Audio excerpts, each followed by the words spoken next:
Hey y'all, the last several months I've been watching this cool game show called Treasure Hunt. And in the show is they go flying in search of clues. And so what they do is they open this clue and it kind of gives them like a kind of like a rhythm rhyme type of deal. And so they have to ascertain what all that means, and they research these words.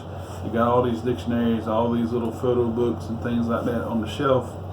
And what they do is they go get a handful of them, they look it up and everything, and it's pretty neat because a lot of these clues have words that are in the Bible, and it's really neat. Like trousers is the same thing as pants. A U. As a matter of fact, I was reading through my Bible the other day, and I came across that as one of the commandments the Lord gave to the children of Israel. If they didn't, He would punish them 7 times more and such like that.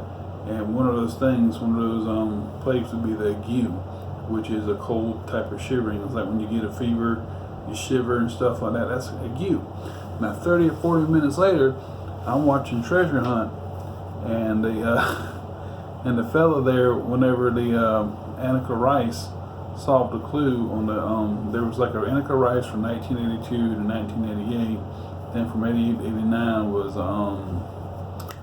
Annabelle Croft, and from 2002 to 2003 was Susie Perry. But anyway, Annika Rice would solve the clue, and one of the characters there who was portraying King James give her a bottle to give Kenneth Kendall, which was the host of Treasure Hunt, for his ague. But as I said again, it is the cold shivering. Me personally, I love defining words. I like the definition. I love finding the definitions of words. I like studying words. I love etymology. So if anybody out there is interested, I'll put down a link. I'm going to do it anyway. Put a link down below so you can take a look at these game shows, this game show, and kind of see the history of our English from the land that our English came from, from England, from the UK. And it's pretty neat. It's really neat to see these kind of things, with where the words came from and everything, how it's used, like a weir. What's a weir? Well, I'm not talking about where, I'm talking about a weir. A weir is like little dams in a river and stuff. That's what a weir is. And so I didn't know that. I wasn't really sure what a cloister was, and a porch type of thing in the middle of a building. I didn't know what that meant until I started watching the game. The TV show, or the Treasure Hunt. And so it's pretty neat to learn things like that. And some of these words are like, they sound French type, stuff. And there's even, it shows you where George Washington's ancestor was buried at, and where they came from, a place called Washington in England and stuff, in Silverstone. There's another place where one of his ancestors were buried at. But anyway, things like that, a lot of history type of stuff you never even knew. And it kind of gives you a really good appreciation from where the English Bible came from. And so, I don't live there, of course, but I had ancestors that did. So it really gave me a lot of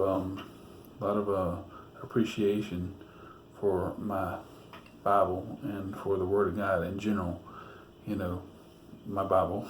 So anyway, I just thought I'd recommend it to anybody who might be interested.